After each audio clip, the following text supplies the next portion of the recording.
Good afternoon, everyone. I'm Richard Tobey. I'm Executive Director of the New York State Complete Count Commission. We're holding this roundtable discussion on behalf of the Commission and its co-chairs, Jim Malatras and the New York State Secretary of State, Rosanna Rosado. As we get started, our first order of business is to turn the podium over to our Supervisor Matt Simpson, who will say a few words. Well, welcome everyone. I'm Matt Simpson. I'm supervisor of the town of Horicon and also president of the Adirondack Association of Towns and Villages. And I thank you for being here. This is very important from our perspective.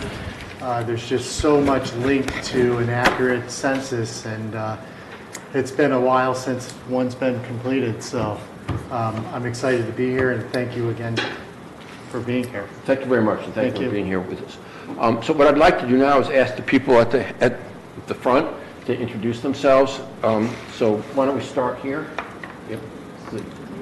Hi, my name is Jim McKenna. I'm with the Regional Office of Sustainable Tourism. I think about 4 years ago I heard Richard speak about the URI, and he got me motivated to get totally engaged, and now I find myself co-chairing the North Country Regional Economic Development Council. I'd heard that it happened. Yeah. I might say congratulations. Yeah, but thanks. Yeah, it's a little late for that, I'll tell you.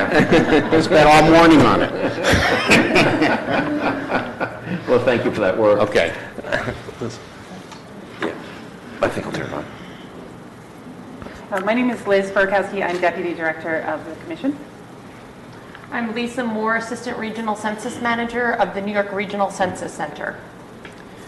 I'm Jim Leary. I'm the Assistant Executive Deputy with the New York State Department of State, and I'm serving here functionally as a Secretary and Counsel to the Complete Count Commission.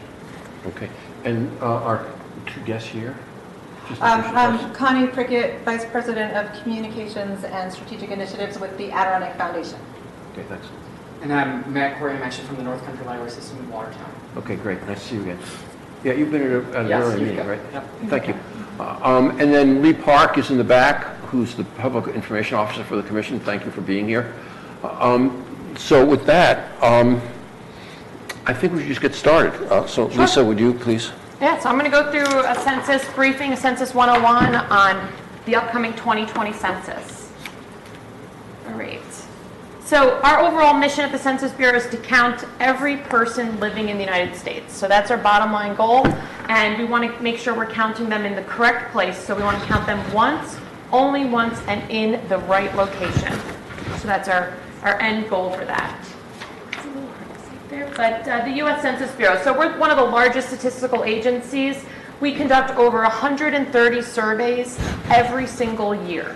So there's a lot of data collection activities that occur throughout the decade, and this particular slide is just to notate that. We want to make sure people are aware that we're conducting information in the field every day. So there's the demographic programs. We're most notably known for the 2020 census, our decennial census. And then there's also the American Community Survey, and that particular survey is what we used to have as the long form in prior censuses prior to 2010.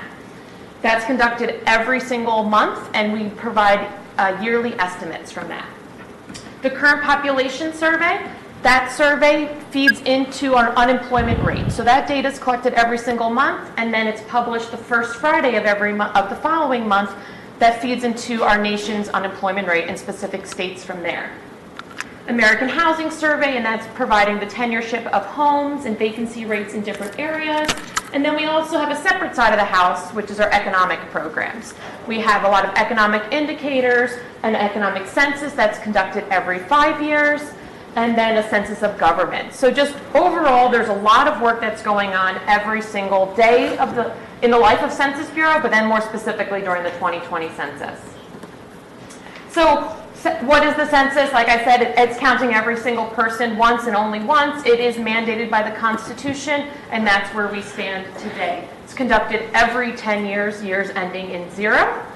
And we're counting approximately 330 million people across our nation, and over 140 million housing units will be enumerated. So it is a large undertaking. It's something that takes a large workforce, so I'm going to go through that shortly. But the bottom line we wanted to make sure it's conveyed is the privacy and confidentiality. I'm going to go through that more specifically a little bit later, but by law, the Census Bureau, we cannot share any information that we're collecting with anyone.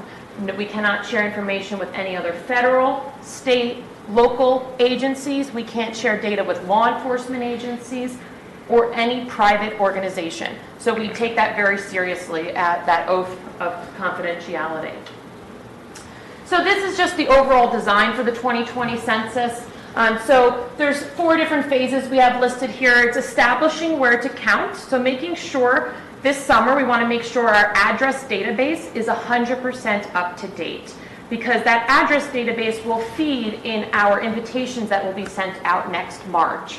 So this summer we're confirming our address database, or I should say, finalizing our address database.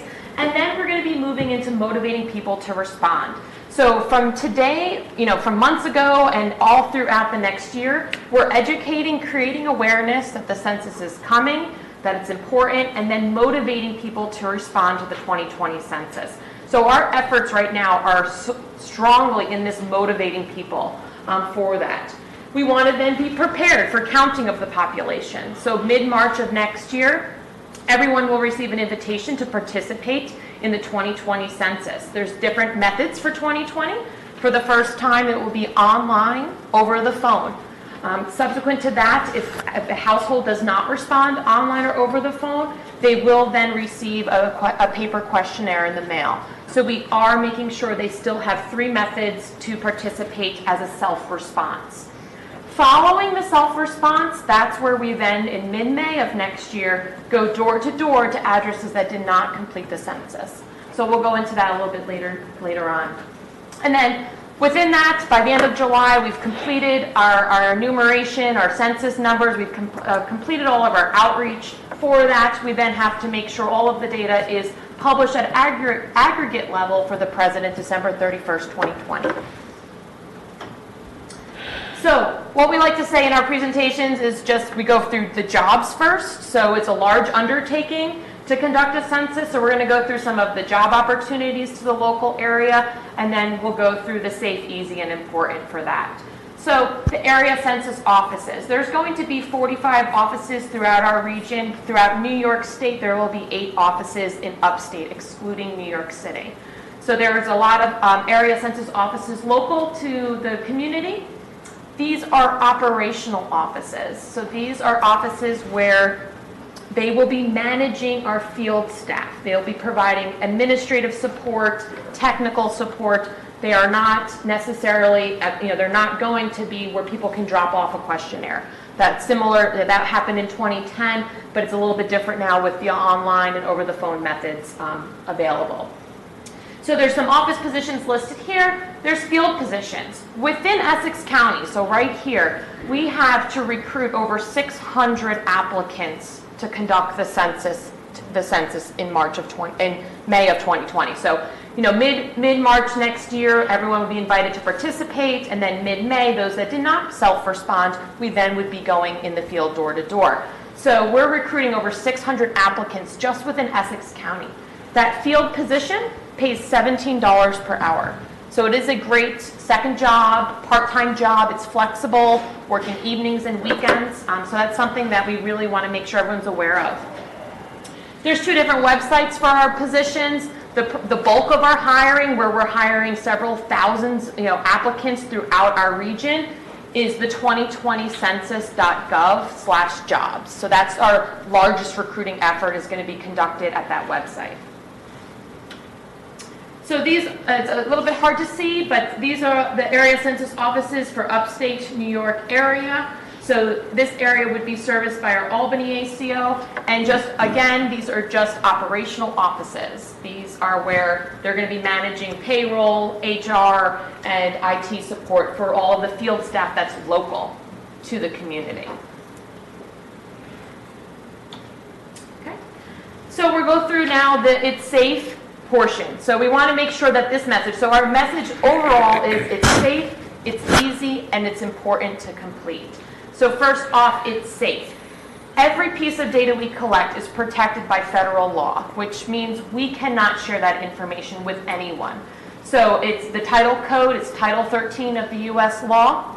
We're sworn as census employees for life to uphold and maintain confidentiality.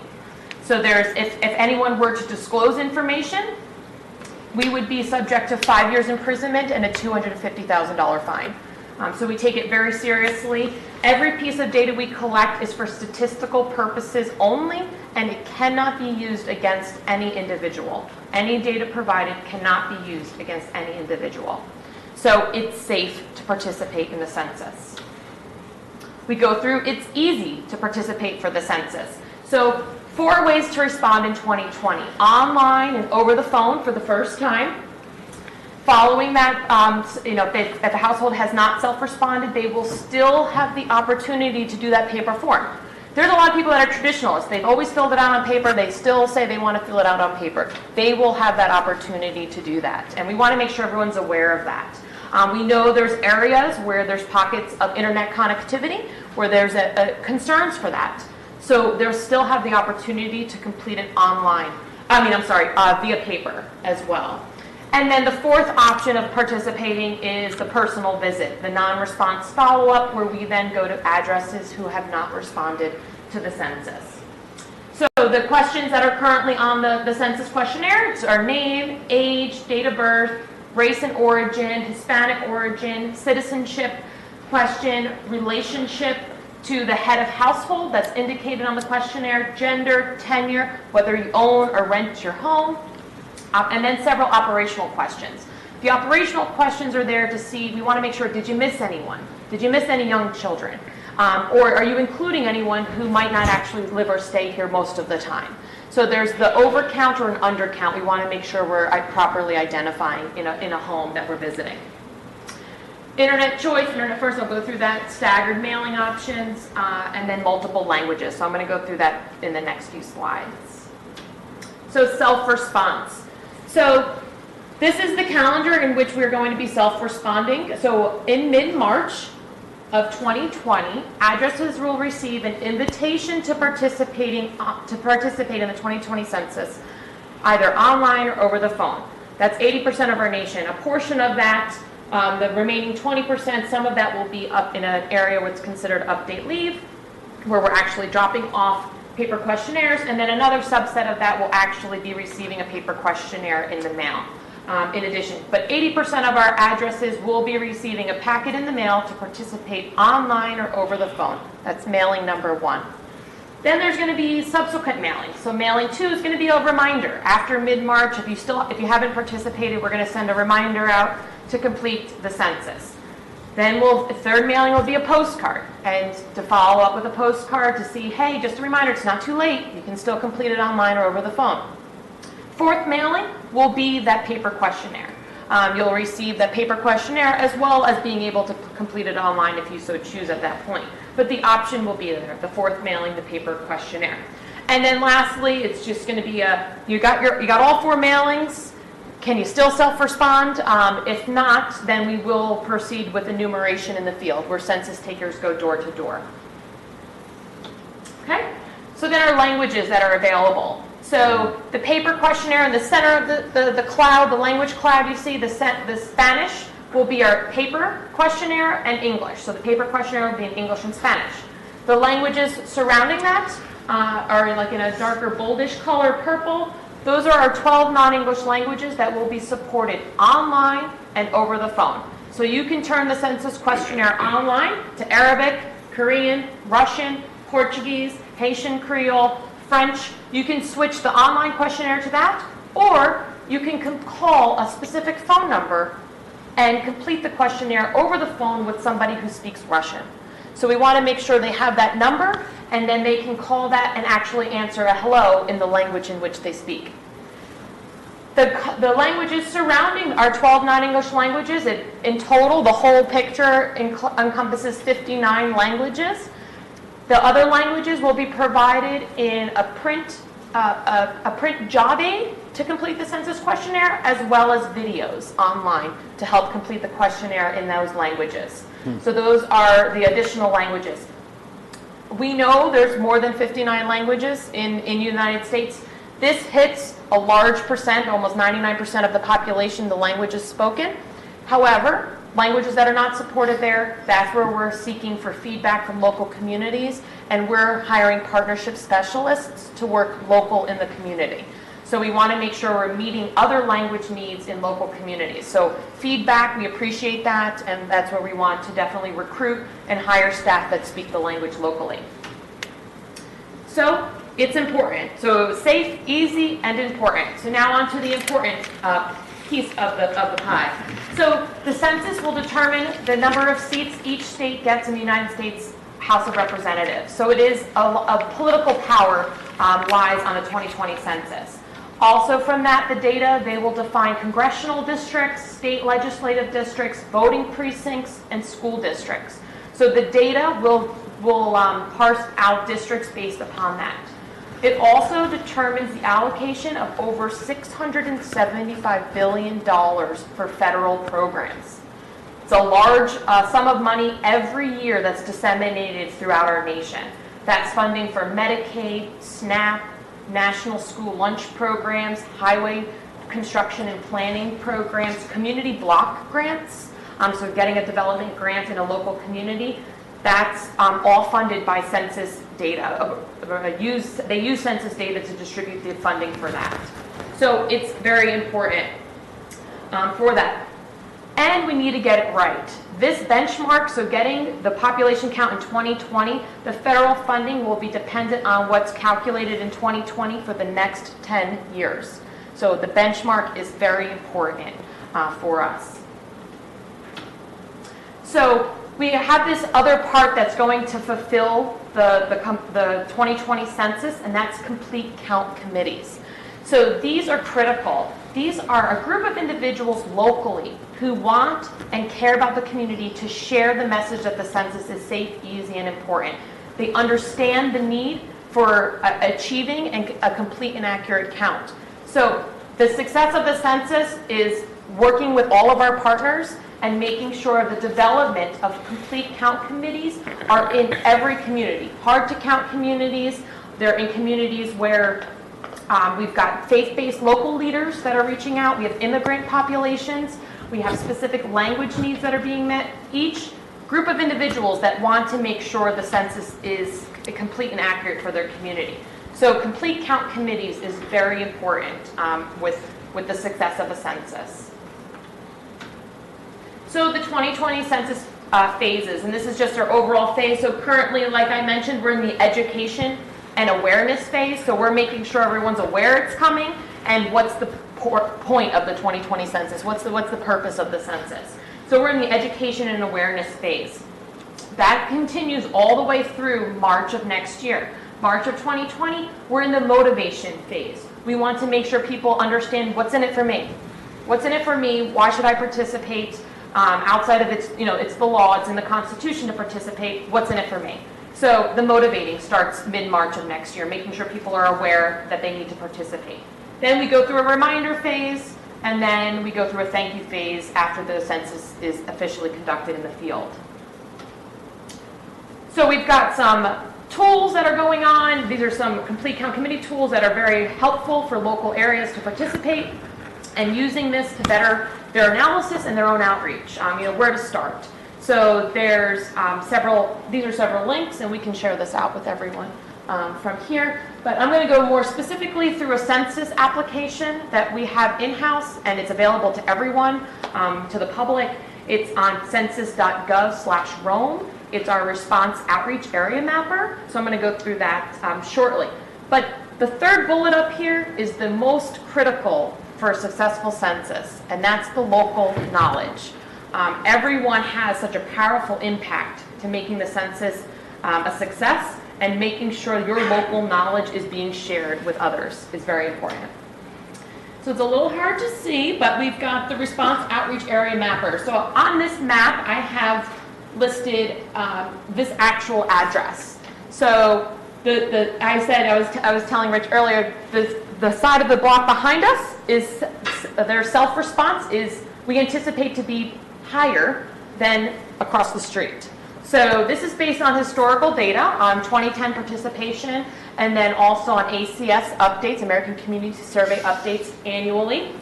But these are low response scores, and what that is this is what we expect or anticipate might happen. So we anticipate this particular area, the darker blue, in this particular area on the other side of Ray Brook, will have a low response score. So we anticipate 23% of the population will not self-respond. So that's what we anticipate. We expect maybe 23% will not self-respond. So that means we want to make sure we have local partners aware of what's going on in that area about the census. We want to create more awareness, create that motivation to self-responding. But then the 23% that might not self-respond, that's where we come in and do the enumeration. That's where we're going to come in and go door to door to make sure we have a complete and accurate count. But we want to now prepare for areas that might not have a higher self-response area so that we can work with them now. So we're working closely with areas that are considered hard to count, more of a challenge in enumerating. So we want to make sure that they're aware that the census is coming and that we can have the specifics as to how to better facilitate self-response in those areas. So the low response, our website on census.gov/Rome has a lot of demographic and socioeconomic information available for every tract in the community. So you can see, based on ACS data, the total population for the tract across the street is about 6,000 people in that area. And you can see their median income, the median income for the area, the age range for the community, different language needs. So there's a little bit higher of a Spanish speaking across the street, that particular tract. So we want to make sure we're hiring locally to make sure that we're fulfilling the Spanish need in different communities. So this is all available to everyone online. It's a great resource. We ask everyone to continue to get very familiar with this website so that in 2020, there might be something similar look and feel for how self-response is then going to be published to the public.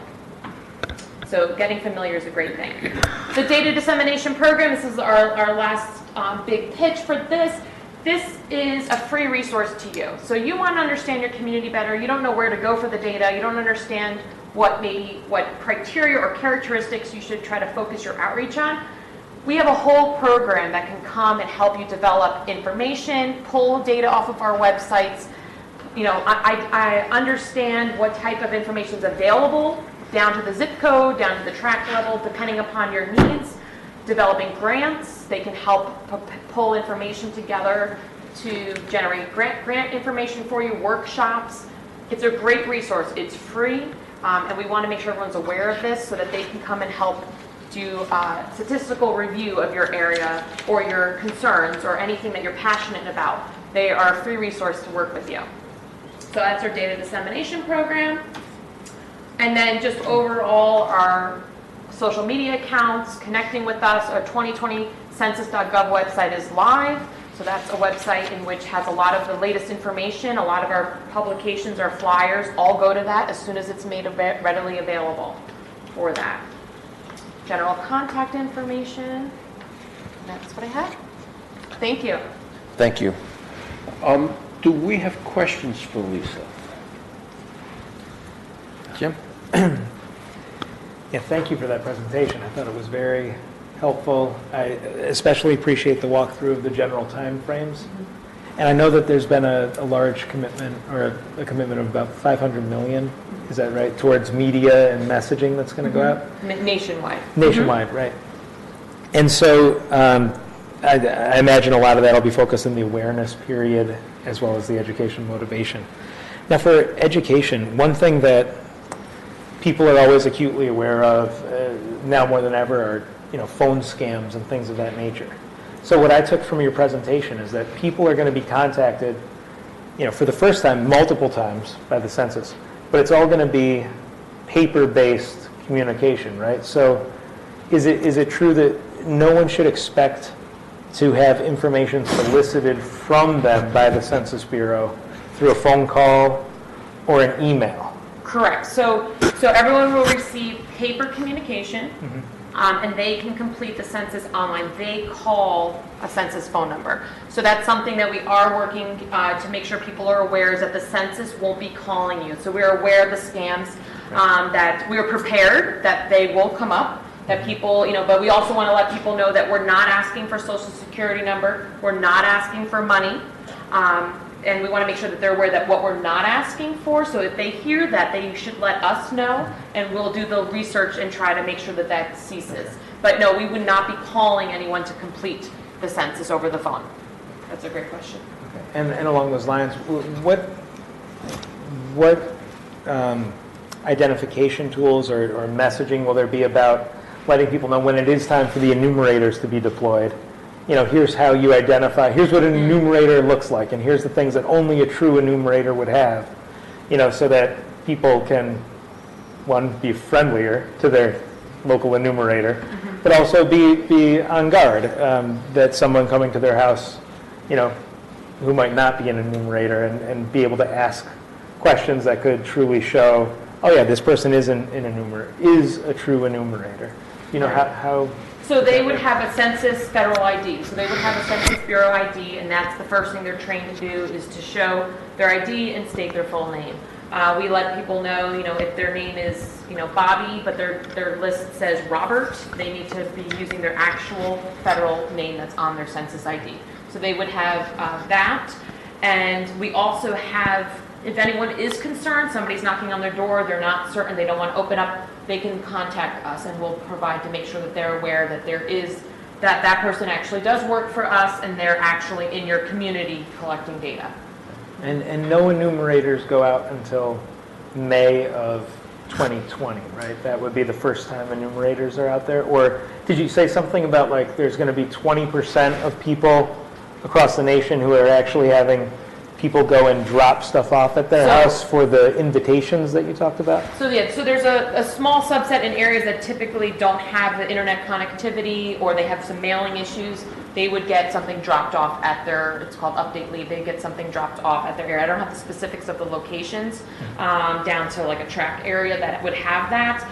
But also, to your second question, you had another point to that. So first, so the drop-off with the invitation, that's just a drop-off, right? No one would be saying, fill this out and give it back to me at that time. That would be a drop-off, yes. So, but to your other point, there is going to be part of our group quarter operation and our early non-response follow-up for college areas. There are going to be enumerations starting earlier for those areas that are closer to a university or college. Because mid-May, as many people know, colleges are out of season, kids go back home. But they should be counted where they spend most of their time, which for most, it might be near their college, university. So we want to make sure they're counted there. So there's certain areas where we call early non-response follow-up, and those are areas that are associated with college campuses, so that we make sure we count the students that live off campus in that area. So it's a smaller subset, and there'll be different messaging that will go on for early non-response follow-up, but the majority of the in-field canvassing would happen mid-May of 2020. Great, thanks. Okay, other comments or questions? Looking at the personal contact and the personal stop, how long, starting in mid-May, how long does that proceed? For census, enumerating census takers? How long will they, yes. So they'll be in the field from mid-May through about the end of July. End of July, okay. But during that same time frame, say we knock on a door, and nobody's home, or they know that we're there and they don't want to answer the door, we understand that. We would leave a note. They could still self-respond. It's never too late to self-respond up until the end of July. So we want to make sure people are aware that they can still, even though somebody's knocking, you can still complete it online. Yeah, some of the challenges, I think, in our region, because of that, is twofold. That we get a number of people that spend most of their time here, might spend 5.5 months in Florida and not be back until June is number one. And how do we accommodate for that? I mean, because make sure that we're counting, the counts in rural areas are probably more important, it seems, than in metro areas for the most part. So there's that. There's also this new, the shared housing or short-term rentals or Airbnbs, where during that time period, it's very likely people leave and they rent their homes out, and that how, you know, if they don't respond, you know, it's a large percentage this day we're seeing. And I think that's a challenge that's new in the last 10 years. And especially areas like this, it's very susceptible to that. So to that point, I know that it is a big concern where we need to make sure that residents are aware of where they usually spend most of their time. So if they spend 7 months out of the year in, you know, New York, in this community, they should be counted here, even if they're not here during that time frame, you know, during April, May. It's where they spend most of their time. Mm-hmm. So we know with, you know, people like to say, well, it's where I'm registered to vote. No, it's where you spend most of your time. It's not, I have 6 months in a day in Florida, so I don't have the taxes up here. No, that's not the case. It's where you spend most of the time, where you would be living in a community where you would need resources most of the time. Mm-hmm. So trying to make sure that that messaging is across the board and creating the awareness. So, you know, I don't know the time frame of how, you know, I don't know the specifics of the location on how long they would stay here for, but making sure while they are here, we're making sure we're having forums and committees where we can kind of increase their knowledge about that, where they spend most of their time.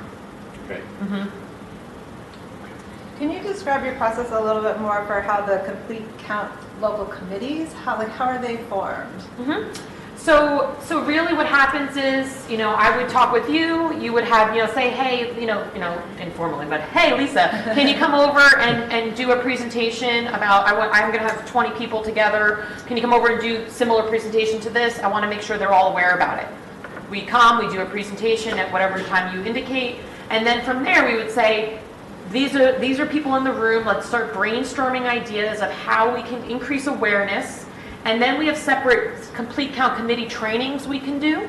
And it's not a large process. It's not a tough process. We want to make sure people are aware. It's just, you guys come together, you want to start focusing on this particular community. Say it's, you know, say there's a homeless population here. We want to make sure that they're aware of the census coming. So we would then maybe 1 month just talk about how can we make sure we effectively communicate with this type of community.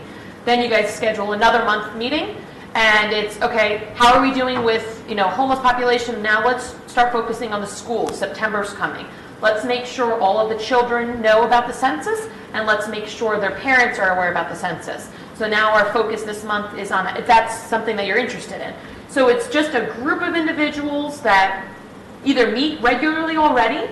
So like if there's a standing meeting on a monthly basis, have at least 15 minutes every month just to talk about census and how we can start brainstorming ideas and making sure the message is out there. So, you know, some people have said, you know, from these committees, they've come up with putting a sticker, a census sticker or a census thing on a lollipop at the pediatrician's office, making sure, you know, that's something that they want to do in their local community to make sure that children are counted. So just different ideas that's really local knowledge driven can help with that. But it's very informal, but we can come and do a presentation for you. We can come and provide materials for you. Anything that you need, we would be there for. I will be in touch about that. Perfect, sure. Perfect. I have a question for you. Do you have demographic information that would tell us which groups in our towns would be most likely to underreport? So that say if it was parents with young children, that we might be able to capture them in like town sporting events where we can have somebody there to just capture them. It would be important to know, instead of with a broad brush try to convince everybody, if we knew which demographics were actually the problem in our areas. So this, let me see. So our census.gov/Rome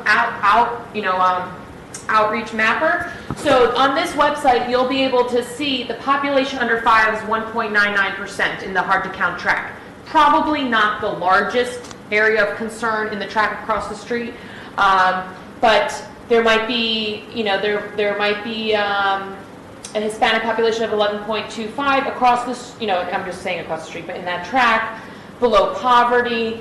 So there will be areas where you can look at hard to count tracts in your community and see the demographics. So population under 5, 1.99%, we want to make sure that they're actually aware that they should be counting it, but it's not a large makeup of the 6,000 in the community for that particular tract. But your idea right now of doing something at a local event, that is great. I mean, having a table set up, informational session, And then encouraging people to complete the census questionnaire. If there's an area that has computer resources and you want to invite everybody down to your community resource center and have them complete the census questionnaire right there, and after you complete it, you get a soccer ball or whatever the case may be, you know, to encourage participation in harder to count areas. That's a great idea.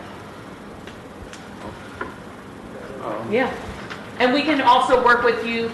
Our data dissemination team can kind of pull some data for you, so we'll get your information. I have Chris in the back. We'll work the room. He's with Census as well, so we'll get some information for you. Okay, I want to follow up on that, and then I have a couple of questions of my own for clarification. But Liz, can you describe the CUNY hard-to-count map program? Sure. So the CUNY hard-to-count map is similar to the Rome application. They use slightly different data, and you can, I'm not sure how your map works, but with the CUNY map, you can put a lot of layers on the map. So you can identify, for instance, where there's a library in this particular community. So you can see very easily, here are it's literally red on the map. Here are the hot spots where it's difficult to count people, and here's a library. And it's right in the middle of all these red spots. So using the different layers, you can sometimes just visualize these things really quickly, that, oh my goodness, we should definitely be using that community center or that rec center or, you know, the library, whatever, to do this outreach. So if you just, there it is, the website. It's very user-friendly. It's very easy to dive into, and they are extremely enthusiastic. So if you have questions, they'd be happy to answer questions for you and help you use the tool as well. It's a phenomenal tool, and you're right that you need to concentrate your effort where the hard-to-count people are. And it turns out that hard-to-count people tend to be geographically collected in geographic areas. Now, in a rural area, it's maybe a big geographic area. It's large. But in urban areas, they tend to be in really noticeable pockets with similar demographic characteristics. And one of the issues is that children under 5, to a very great extent, are simply undercounted. And it's a mystery. And why families who fill out the form skip the youngest kids almost universally. I mean, if they're going to skip kids, it's the younger ones. And they do it a lot. And so you have to remind people not just to turn in the form, but to everybody in the household. But I want to take these comments and move a little more towards the Complete Count Committee. So here we are. We're the New York State Complete Count Commission. We were set up by law to try and encourage full participation in the census. But a Complete Count Committee can be established, not a commission, but a committee, in using the Census Bureau parlance, can be established by anyone who wants to do them. And we're encouraging the local governments to either set them up or participate in one that's been set up. So a lot of the counties are doing it. And then the towns and cities and villages are participating. But below that county level, there are often complete count committees being established to deal with a particular demographic. Children, or a particular language, or people from a particular country, or people in a particular geographic area that they know is undercounted. And these committees can be established as you wish and populated by the people you think would be best. And what does it mean to be best? We believe the best way to convince people to fill out the enumeration form is by having trusted voices, people they know, who they work with, and perhaps who provide them assistance to encourage them to participate. So one of the models I think about is senior citizen center congregate dining programs. They're scattered all across the state. I think almost every major community has some. And when the seniors come in and the census is underway, you can encourage them to bring the form and to have somebody with a computer ready to help them get enumerated. And don't take my idea about no lunch unless you come and do it, but rather take other people's idea about you get an extra cupcake. And people will come and they can participate in the census, and somebody can, you can't do the enumeration for someone else, but you can help them do it. You can go online, you could present them the questions, particularly if there's a language barrier, you can ask them the question and help them fill it in, or perhaps you could do the typing on their behalf. But those types of approaches should be shaped by the community, not by the state, not by the Census Bureau. You know your communities, and how best to organize that. Who to put on the committee, who's the trusted voice, who's convincing, and who's going to reach people is the way we think this has to go. And although it's still a ways off, there's not that much time anymore. Here we are in almost June. The census would have started, next year for most people in March. There's not that much time, so this thing needs to get rolling. And we urge you to form complete count committees, or join them, or join 2 or 3 of them. There's no one rule. We ask one thing, the state asks one thing, and I think the Census Bureau does too. If you form one, let us know. Form 2, let us know. Matt Hinkin, who I failed to identify at the beginning, who I apologize, and I think it just shows what happens when you fill out the form. You just forget. So I forgot Matt. So Matt also has a handout with some information. But tell us about it, and I'm sure the Census Bureau wants to know when a complete count committee has been formed also. We'll cross-populate our lists so we get a bigger list, but we hope you form them. But okay, a couple questions. I want to go to the employment question. You said Essex County, $617 an hour, 600 people to apply. Not all of them will probably be hired because there's going to be some fall off. Correct. But your target is to get to 600. Correct. For this county alone. 603 to be exact. And that means for the whole Adirondack region, thousands. Correct, yes. Right. We're recruiting thousands within New York. Thousands within New York, yeah. But one of the things that struck me was you mentioned that the office, Census Bureau office serving this area is in Albany. 2.5 hours away or so, right? That seems a long haul. So how will it work? People can work from home. Correct, yes. Everyone works locally. So the area census office in Albany it will just be, I need IT support, you contact the office, they help with your remote device. You have a payroll question, you contact the Albany office to help with your payroll processing. But they will, the applicants that we're looking to recruit within Essex County will be working from their home. They'll be working tracts and blocks, census term is a tract, but working blocks within their own community. So they would not be traveling down to the Albany area for any needs. Most of the training will be local, so we're trying to work with local libraries and different organizations. A lot of times we work with our CCCs locally to make sure if they have resources where we can conduct on-site training. I feel like the library center will be working with closely to make sure we have training facilities for that.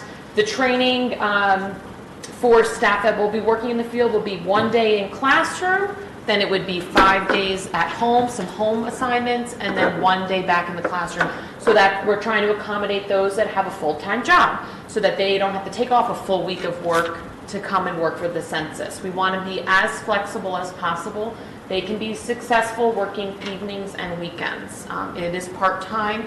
What happens is people would put in their schedule into a scheduler on their phone, on the census device. Then that next morning, they will only get, if they said they're not working on Wednesday, they're not going to get any assignments for Wednesday. Somebody else would get those addresses to work. They say they could work Thursday, then they would get assignments for Thursday. So it's an optimizer that's going to optimize people's work schedules and the available work that we have to do in the field. That's not to say if somebody is fantastic in a community and they want to travel, they might be used in other communities and traveling outside of the area. We do compensate for mileage as well as any transit tolls and all of that comes along with it. Okay, thanks. And along those lines, as these assignments are going out, it's because the Census Bureau will be tracking the responses that it's received daily, right? Correct. Can others also see the responses? Correct, yes. So there's so I said for the census.gov/Rome website to get very familiar with the look and feel of that, because the plan right now is to have an external facing website that you will be able to see daily response rates. So what's so great about that is, say on Saturday you have a big soccer event, you have everybody come down and fill out their census questionnaire. You know, everybody gets excited, and everyone, just once every 10 years, you're not, the children, get the children involved. And then on, probably more like Monday morning, you'll be able to see the effects of your efforts on the weekend. So we want to make sure people are getting familiar with their online applications, because that is a way in which we plan to look and feel similar for reporting come 2020. Okay. So everyone understand that. You can go online once this thing starts and see what the response rates are by some unit that the Census Bureau will have. It's probably not going to be the most intimate unit, but you'll be able to see. So you'll know that downtown Raybrook has responded, but Saranac Lake's a little behind. And that means you can target your resources. Right, mobilize it. Or, and maybe in other ways also. Can you talk about if someone has an event and they bring laptops and they're going to have people fill it out there, can you talk about how people respond to the questionnaire without having their packet, if that's possible? So when the packet having that unique ID, so individuals in mid-March would receive a packet in the mail that would have the unique ID to their address unit. So if there was an event and everyone might have thrown out, pitched the letters in the trash, and they come to an event and they want to participate, they can put in their address and cross streets on the census website to complete the census questionnaire and still complete the questionnaire in its entirety. On the back end, we would then take that address and marry it up to that unique ID for further processing for that. Great. That seems really helpful. It doesn't seem like people would bring their packet to a soccer game. Correct. Even if they have good intentions. Yes, if they have the packet at home, they can still come and do a non-ID response, and then we would marry it up on the back end to that particular unique ID. We heard today about snowbirds, if that's the right term, and Airbnb folks who may have moved out of their homes during tourism season. Will the Census Bureau packet be forwarded? Can you forward that? So somebody's got a mail forwarding order in. I'd have to follow up on that. I'm not certain. I would imagine it's going to go to the address, and if the address, I guess if everything is being forwarded to, say, Florida, that is possible. But that's a great question. Would you ask? Because some mail has a non-forward order. Oh, great. Or it can't be. Okay. So that, the large number of people who may not have returned, by then is an issue. It is an issue. And so if you form a complete count committee, you could have a few people working on that exact question. Exactly. So if the mail could be forwarded, you could use this year to reach the people who are here. Yes. And then next year, Get them. tell them if it gets forwarded, Yeah. tell them fill it in. Fill it out. Get them fill it out. Yeah. Okay. I think I've got one more. And this is primarily targeted to the local governments, but can you speak about how the new construction program works? I know that's not exactly under you, but with some of the local government people here, they should anticipate that they're going to hear from the Census Bureau asking for new certificates of occupancy. Can you describe that? So I don't have the specifics right now on that. I do know that they will be contacted because we want to make sure that anything that's newly constructed and completed in time for the 2020 census is included in our address database. So that's a process right now where we would be outreaching to everyone and asking for the new construction list so that we can include that. But I can share more specifics with the group. Okay, good. I have a question for you. Are you drawing your addresses off of the 911 list? Because you cannot start new construction, at least in our region, without a 911 address number. And so that would be probably a really good way to make sure you're getting, you can't get an electrical hookup, you can't get anything. And by having access to the 911 numbers, probably an easier reach than going through all the municipalities. Well, we would be going through the municipalities either way to make sure that those new addresses are included for that. But the address database is comprehensive. There's a lot of inputs into the address database, not just a 911 list for that. But we would also be doing in-field address canvassing for a subset of locations this summer to make sure we have our address database completely accurate. And that operation starts in late August of this year, where we're going to make sure our address database is fully comprehensive. So getting the input from the local municipalities on the new construction program, and then also for our in-field operation as well. Okay, and that, we worked with the Census Bureau and all the counties in New York State earlier, it was actually last year, on something called LUCA, which is the local update of census addresses. And it was a terrific success. We were the only state in which every county participated, except some of the very small states. And between the counties, who put in about 400,000 address corrections, the state that did about 340,000, and New York City, 125,000, and cities, towns, and villages, which put in, I guess, a couple 100,000. We ended up submitting to the Census Bureau over 900,000 addresses that needed to be added to their database or needed to be corrected. It was a massive undertaking done in cooperation with the local governments. I don't know what we did with the issue you've just raised, and I want to find out. I do. Okay. So I do. Liz knows. The 911 data was incorporated into the database that we compared the list against. And it should be an easy thing to go back to the folks and ask them to pull the ones that are new in the year and a half in between. So that's a great idea. Yep. If, I'm sorry. Yes, go ahead. No, go ahead. No, if somebody's doing it paper or filling out online, how long does it take to fill out? Part one of that question. Part two is someone says, well, I'm just not doing it, and they fill out half the information, what happens then? So the length, we like to say it's a few minutes, 10 minutes, but there's really no hard, fast time because it depends on how many people live in a household. So if it's one person, it's a lot quicker. If it's, 7 people living there, we want to make sure all the relationships are added accordingly for that. So somebody starts a census and doesn't, fails to complete the census, it's potentially would be counted in as a count. However, there's our data quality follow-ups, so that would potentially be flagged. If there's only one answer question, it could be flagged, and then we would be coming to complete it. And so the online can be submitted, it's not a block. If you don't fill it out, it can be submitted. Yep. Okay. All right. And so it starts with just 10 questions. Okay. It is just 10 questions. It is just 10 questions. Right. Okay, another question, sort of not really related, but we're so rural here, and you can go down 10 miles and, to find a house. I mean, do we think that that's going to be covered by these locals if there has to be a personal interview? I mean, we're planning for that, and that's why we get the locals engaged so that they know. Okay. Yep. So if an address so they're so far dispersed apart, if an address does not participate, it would be a local person coming to then enumerate that address. Okay. And then the outreach that'll happen pre-census, or the marketing that happens pre-census, will that be customized to metro areas as well as rural areas? You might not know that, but I think it's important.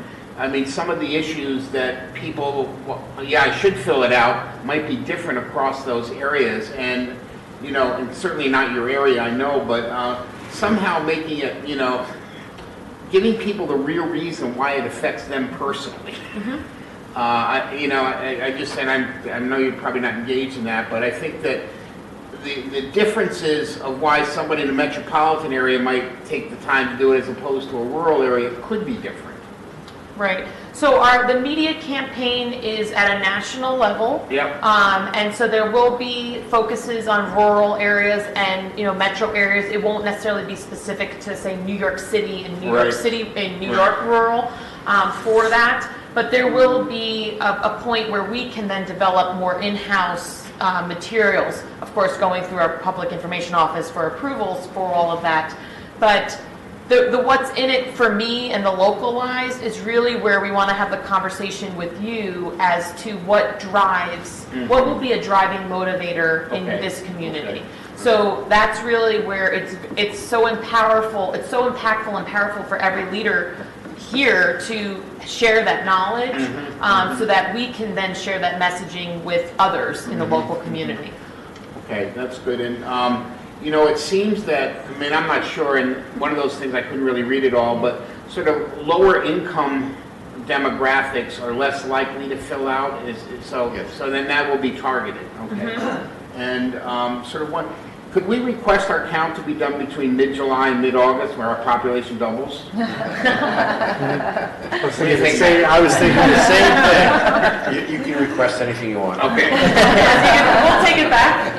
No promises, no promises. In the town that I'm supervisor of, there's 17 homes there. And, you know, we verify that with our assessor, but our census says we've only got 1,300 residents. Obviously, there's a disconnect by, you know, what's really, I mean, residents are residents, but it's... So, I'm sorry, you have We have 1,700 actually dwellings. Oh, 1,700. Oh, I think 1,700 dwellings. That's how much our second home population affects our population. So yes, I could see that, and some of our data, especially American Community Survey, will show seasonal versus non-seasonal. Yes. And then also on our applications on census.gov/Rome, you'll see renters versus non-renters, and vacant units versus not. So that's where some of them might be flagged as vacant because of the second home situation. So just, I mean, it is important for organizations in our region that have regular communication with residents to start building the momentum. And based on whether it be additional materials, what we see, or with access to them, but again, that's a good way to personalize it for your region, I think, is that, you know, getting it a regular part of communication, maybe even starting as early as January or February of next year.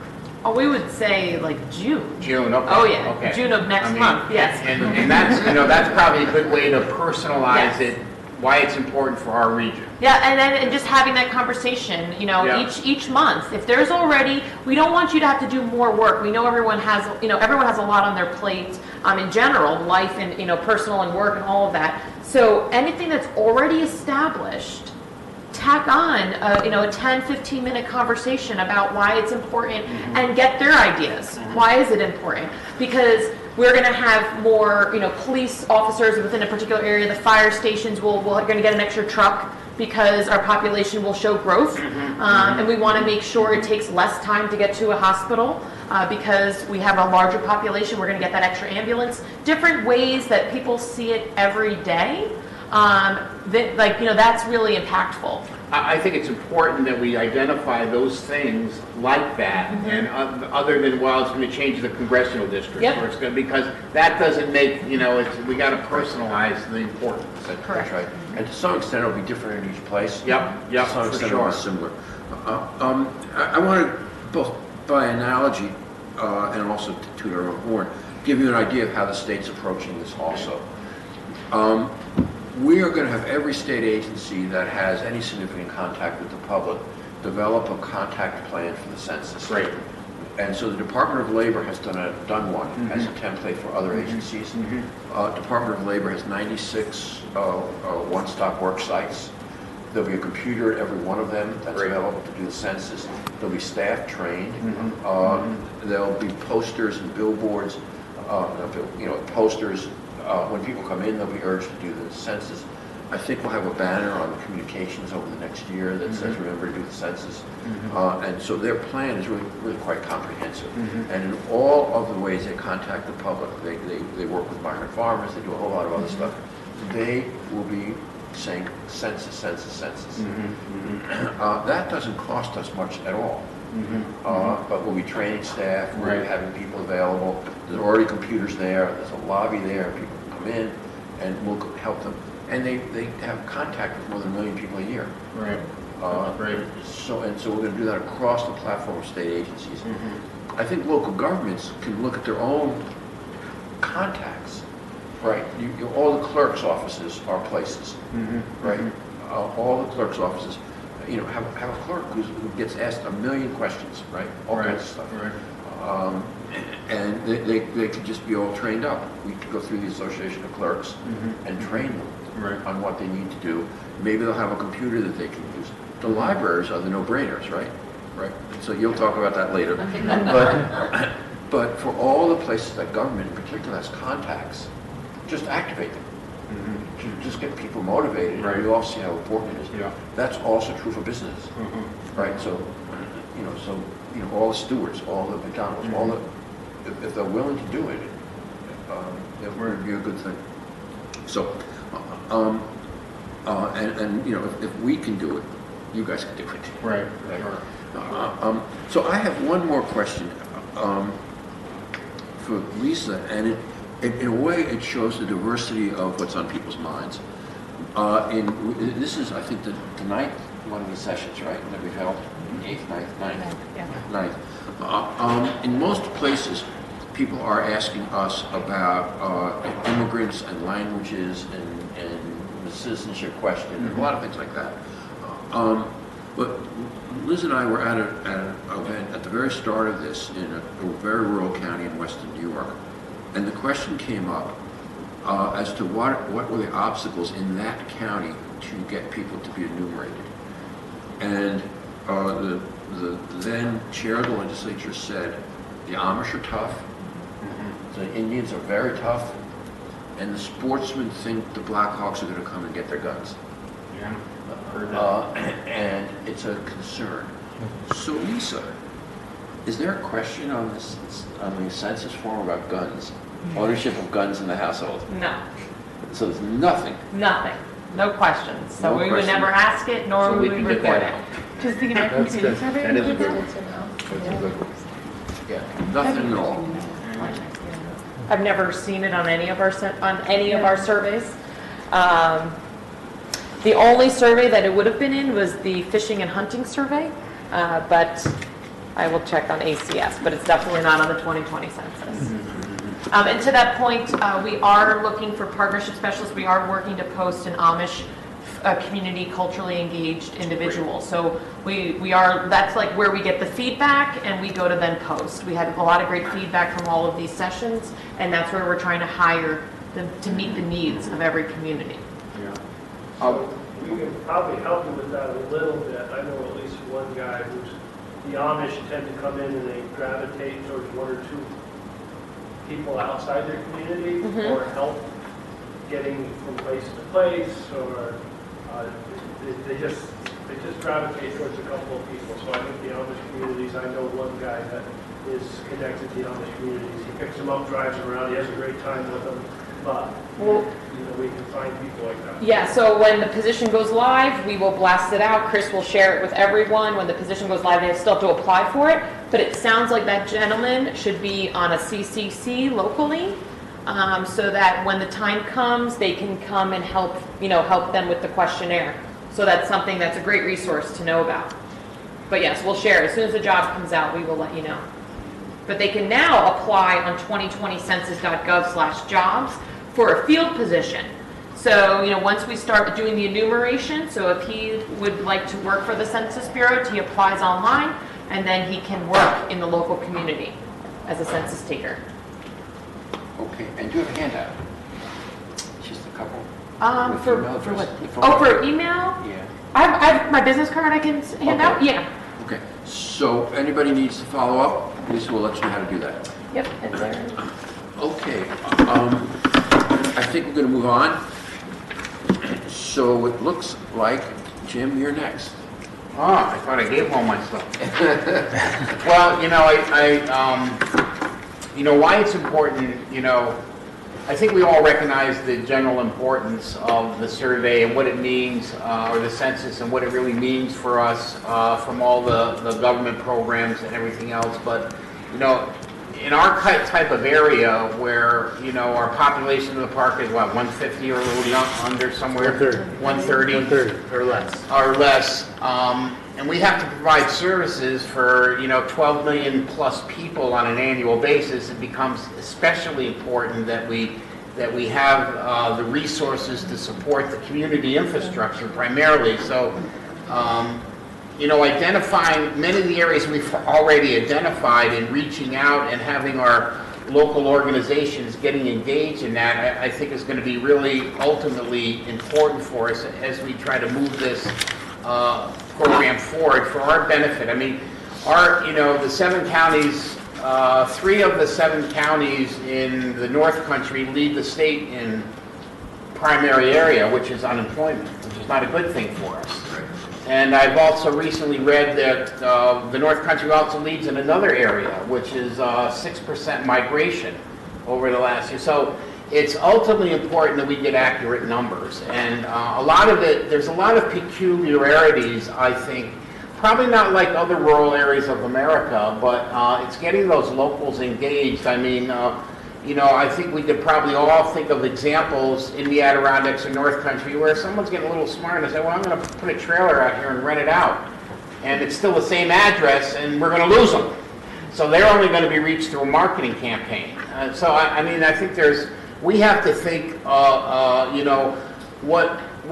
what we have and how the Adirondacks and the rest of the North Country are situated, and then help you make sure that the people you hire for this region are adept at figuring those numbers out, because it means a lot for us, especially because we, as I said, we have to provide that service for 12 million visitors or more on an annual basis. And I guess it's up to our organizations, and I know you're interested in Adirondack Foundation and others in getting that word out, probably more so now than we have in past census. I had some other areas to concentrate on, but they've already been talked about today, so I think that's really all I'll add at this point. Okay, thanks. So any comments or questions? I guess my question is, how can we help you? How can the state help, and how can the census? Well, I think, understanding that just like the regional councils work, that not one thing fits everywhere, that we have to sort of customize our messages a little bit and be conscious of the fact that how some of our residents hear things are going to be different, and what you pointed out of guns or Indian or whatever, Native Americans, they're threatened by it. So we have to, get that to a point where there's no threat here. This information is not going to be used in the other. This information is going to provide you better services. I think as much as we can concentrate on that, probably the better off we're going to be. Well, for our part, if there's something we can do to help, either through your hat as regional council or in some other way, for sure, don't hesitate. No, we'll do that, Richard, for sure. Okay.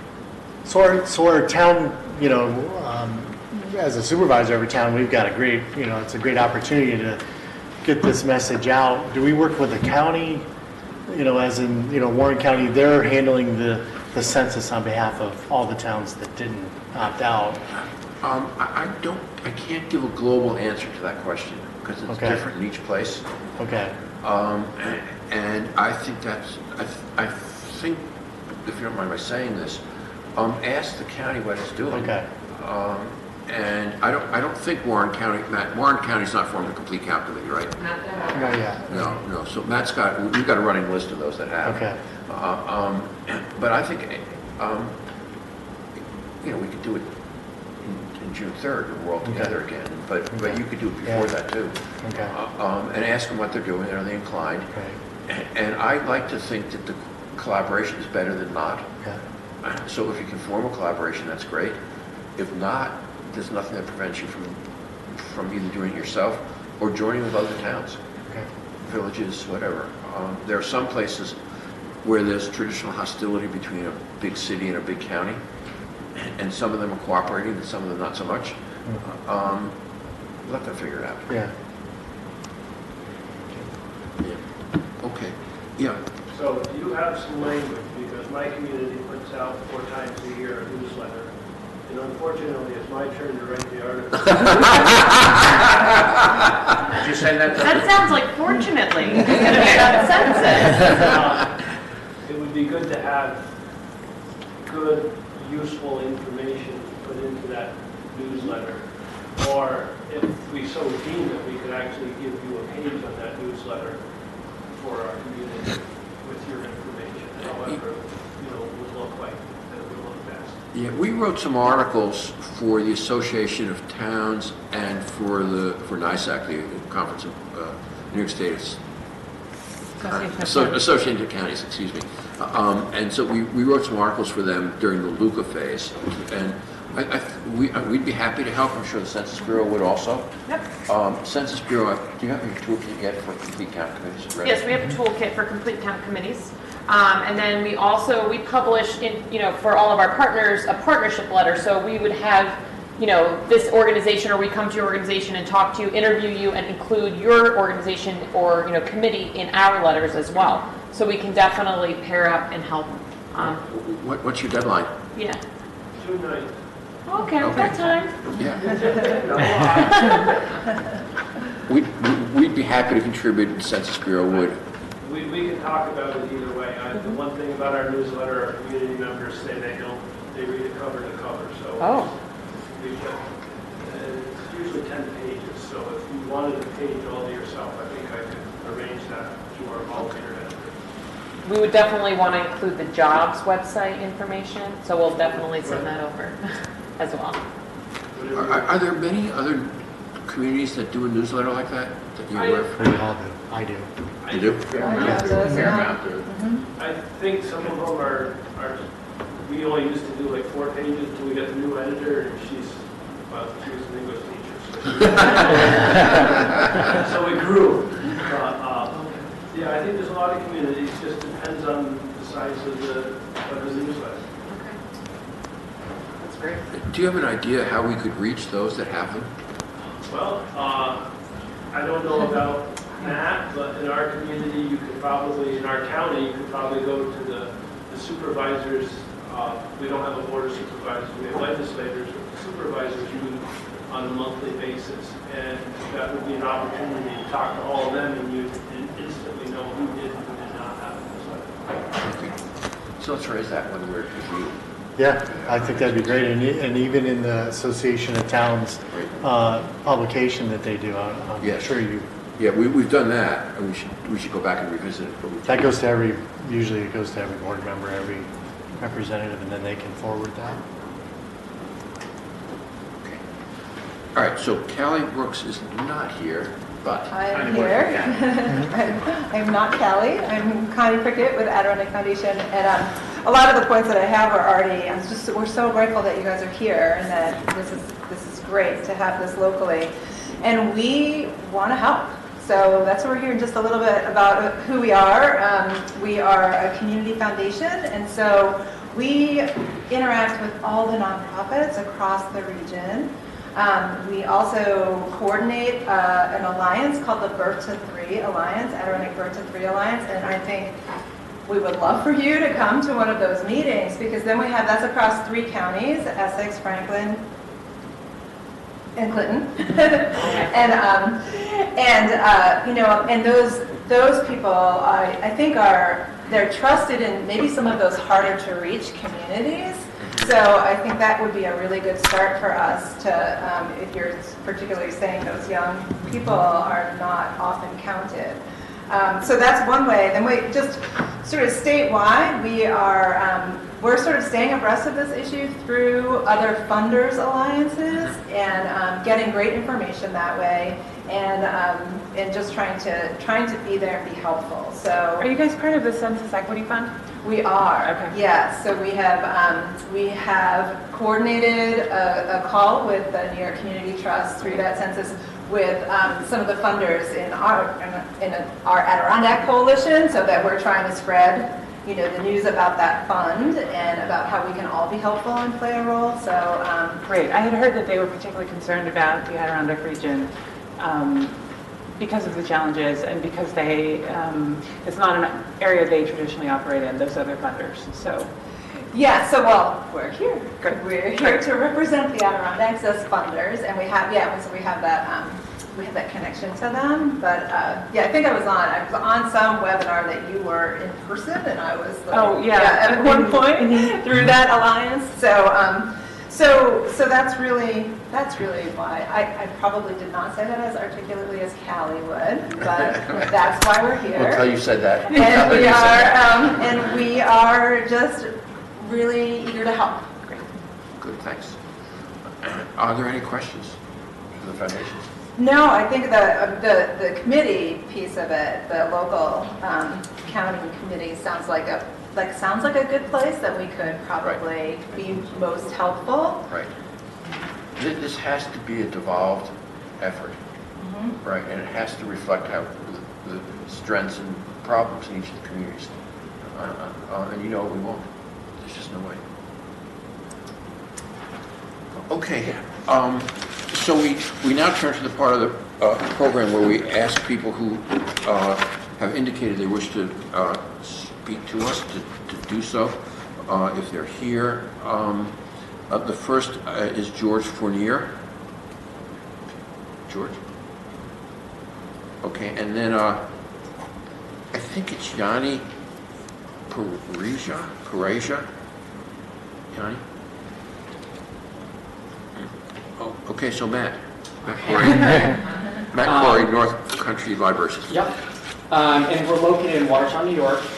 We assist 65 public libraries in the counties of Jefferson, Oswego, St. Lawrence, and Lewis. I'm glad to see that there was a upstate rural addition to the events here. As the Commission has been hearing events across the state, I wanted to reinforce how important the role of libraries is for getting a complete count in these rural upstate communities. In our system, almost 1 in 2 residents are card holders. Many of these card holders are the undercounted and hard-to-count populations that the census is trying to reach. Additionally, many are the marginalized communities or digitally excluded that turn to the library when needed. Of course, there's a big push to complete the census online, which may make it easier for some and difficult for others. Thankfully, libraries provide both access and assistance when needed. In 2018, our libraries had 444,000 wireless sessions and 153,000 public computer sessions. There's no Starbucks or McDonald's in these communities offering free Wi-Fi, let alone public computer access in a comfortable setting with a friendly, familiar face who can assist them. We face the digital divide head-on every day with those who have no place else to count on but the library. Additionally, our system runs software on all 450 public computers that will blow away any information left from somebody's session, making them secure for filling out the census. Our technology and community-focused infrastructure makes libraries the absolute ideal place to assist those in need of filling out their census online. What's not ideal is that in many of the rural libraries, we're often underfunded, understaffed, and now will undertake an even larger task with completing the census. They could use additional workstations, extra staff, extra hours, all obstacles to a complete census, but alleviated with any support that the state could additionally offer. Beyond filling out the census online, of course, libraries are going to play a huge role in educating and informing communities about the census. We're already the trusted messengers, so you guys can help us spread that message. And I'm really glad to hear you guys say libraries so much today anyway. I also wanted to point out that the Amish actually come to a lot of our libraries. Don't ask me about it, but they read Amish romance. That's apparently very popular, but we do get them in, so it's fun to put that in there. Not so much with the ebooks, though, right? They're kind of hard copy. Exactly. Yeah. Okay, thank you. Are there any questions about libraries? I was at the Lake Placid Library this morning. Oh, it's amazing. Super cute. Yeah.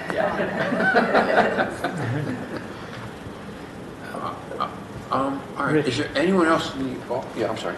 Oh, I'm sorry. Can I just ask a question? And it's sort of for Connie and Matthew, I guess, just for your input. It seems like, I mean, as Lisa was talking about, we're in this education and awareness phase.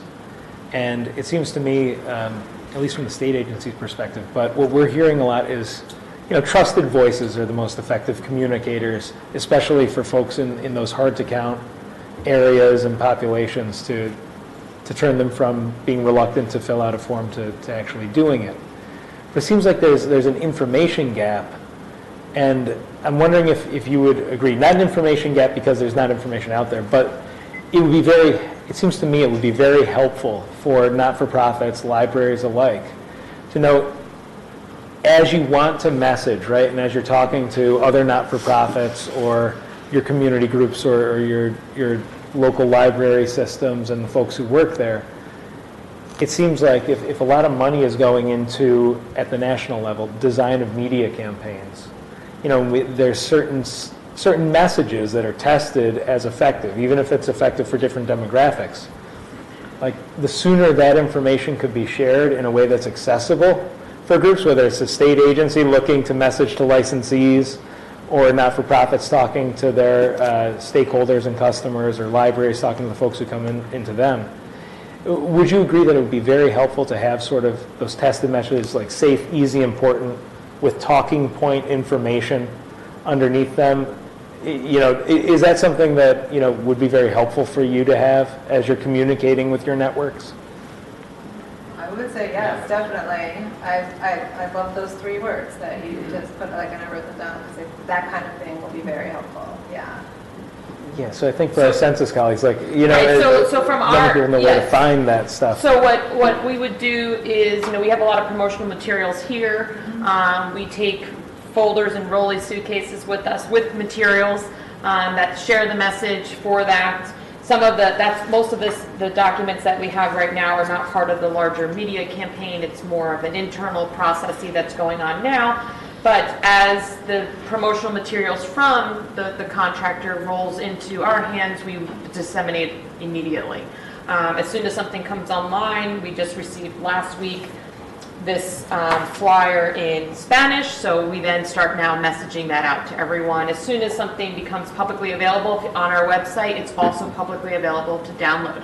What we tell partners is if there's a need and we know funding, you know, there's always concerns with that, we can then produce to a certain quantity and ship a stack of materials to you, as well as come and do an informational session locally, and then leave the materials behind for community members that come in periodically between now and then. So we can have a discussion definitely, and have a more informal and more of an impersonal meeting with the group, and then also provide confidentiality brochures, what's in it for me, why are schools so important, different promotional materials that we have currently, we would be sharing with you at any event that we go to. What about letters to the editor, or, you know, editorial board meetings? Is that somewhere, like, is that part of the state's plan or the local plan, or is that something that we should initiate or can be helpful in initiating? It's way, way better if it's a local person who's known, who's writing. If we write, you know, maybe it'll get published, maybe it won't, but nobody knows who we are. Yeah. Saying that it's important to the region when it's somebody from the region carries a lot more weight. So that's one of the tools that a complete count committee has, and they'll know how best to communicate. You might be able to get stuff on a popular local TV station or website or social media. You'll know things. Downstate, there's a lot of particular language social media that people pay a lot of attention to. And there's some people who are commonly on there who they believe will carry a lot of weight. But every part of the state's going to be different.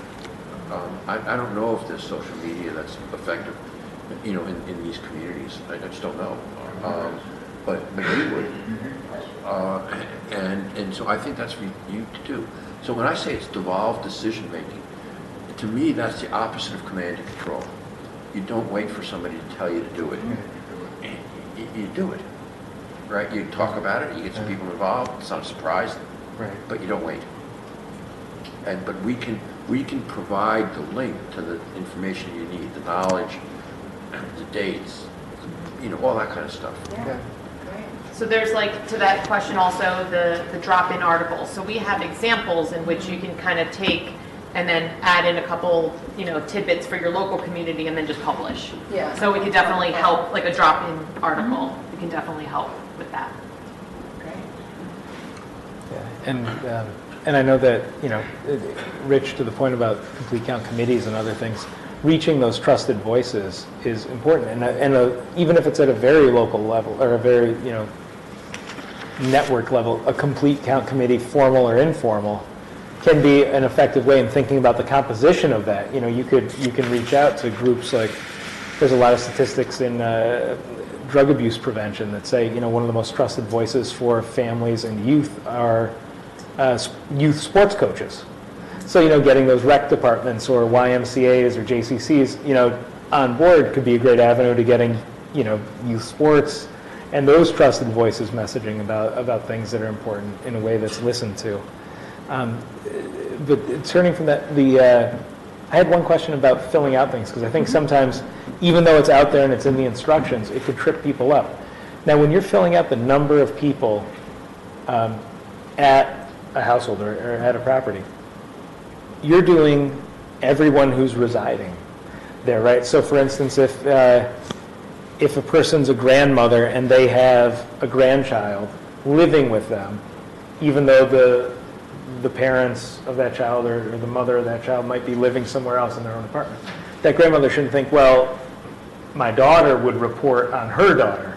You're reporting on everyone in the household, correct? Right, that is correct. So like the housing unit, so like a lot of our emphasis is on complex living arrangements, and the reason why, certain areas feel that it's undercounted is the complex living arrangements are hard to count communities. So making sure the grandmother knows to count anyone within this address, not to think that the aunt or the mom in Virginia is going to complete the census questionnaire for the child in New York.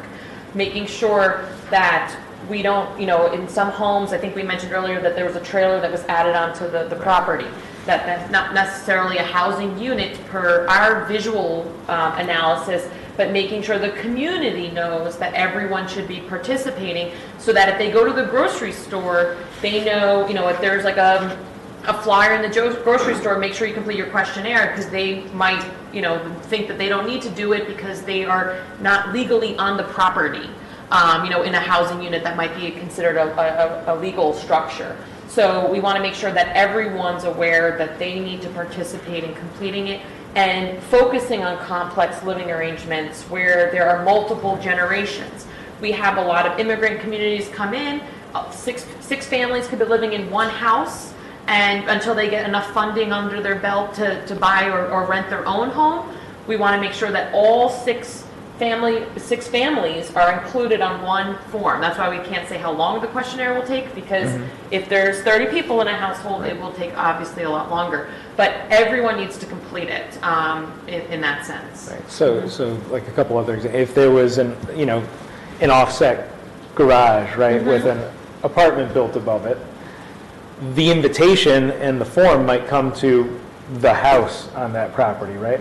But that person filling out that census should be disclosing, if there's someone living in that garage or carriage house apartment or something like that, and it's not its own unique address, they would be reporting on that. Correct. And we want to make sure they are reporting on it, and knowing that we don't care whether legally they're allowed to rent it, an illegal basement, you're not allowed to rent it out, whatever. If somebody's living there, we want to count them. We will, as Census Bureau, we will not share any information with anyone about that. So we're not going to tell, a housing authority that there's 8 people living there, but the lease or the agreements only allow 6.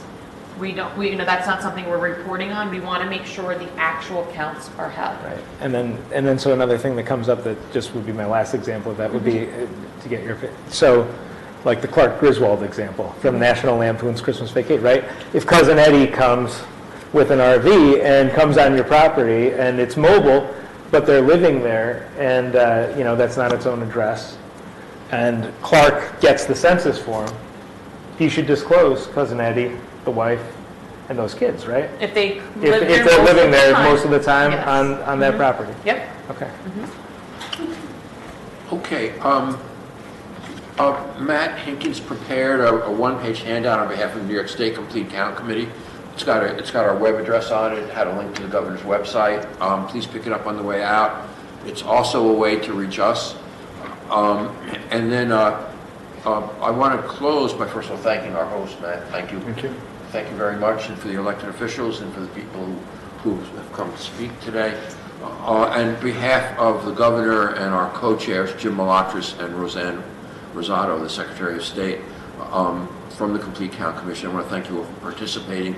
This was, we've made a record of all this. It's been taped. It'll be online, and it'll go into the official records of the commission. And we'll be continuing our work to see that there's a complete count from New York State. If anyone wants our assistance with anything, please don't hesitate to contact us. And thank you all very much. Thank you. Thank you.